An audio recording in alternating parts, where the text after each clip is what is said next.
You can hear the excitement behind me.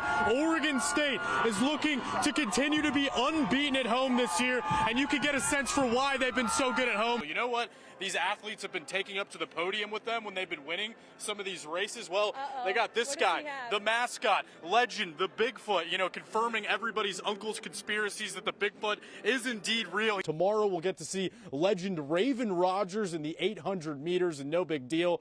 Her face is just plastered on that tower right behind me right there. That's what they call a flex. Welcome everybody to Reser Stadium, currently walking down the visitors tunnel right now. The last 7 teams to walk down this tunnel have all fallen short. Time to address something on every Oregon and Oregon State fan's mind right now. It's going to be something that's vitally important to know, and that is, how do you pronounce this last name right here? I'm going to hit you with a hard-hitting question first, though. Now that the season's coming to a close, how long does the orange hair stay? I mean, they let Russell Wilson host the ESPYs one time. It can't be that hard. So without further ado, I present the first annual Trevies. As a crowd swarmed Bronny James for his post-scrimmage interview, Jackson Shellstad had to kind of shimmy over to the side. But is there room for both of them in the same backcourt at Oregon? They certainly enjoyed sharing the floor together today.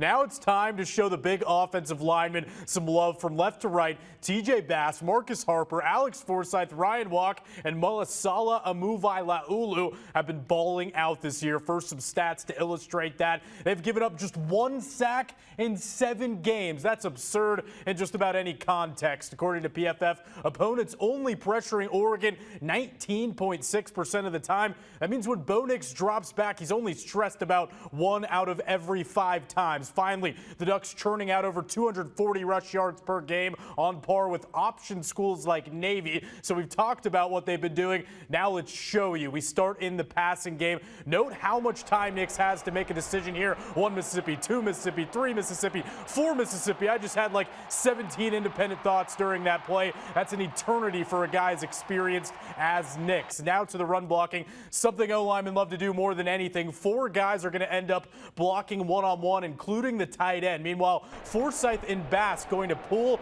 to the outside. And look at that. You got 1, 2, 3, 4, 5, 6 defenders fully accounted for. That creates a gaping hole for Bucky Irving to pick up a nice game. What's the cumulative effect of running the ball that effectively? Well, the defense gets pretty sick of it, and they start to get antsy. So many eyes caught up in the backfield here on the run fake. That helps get Troy Franklin into a one-on-one situation, which is like exactly what you want. That's just pitch and catch for them. They do that every day in practice. Franklin going to score the touchdown, but a lot of that play created by the work the O-line did all game long. And here's what Dan Lanning had to say about that unit today.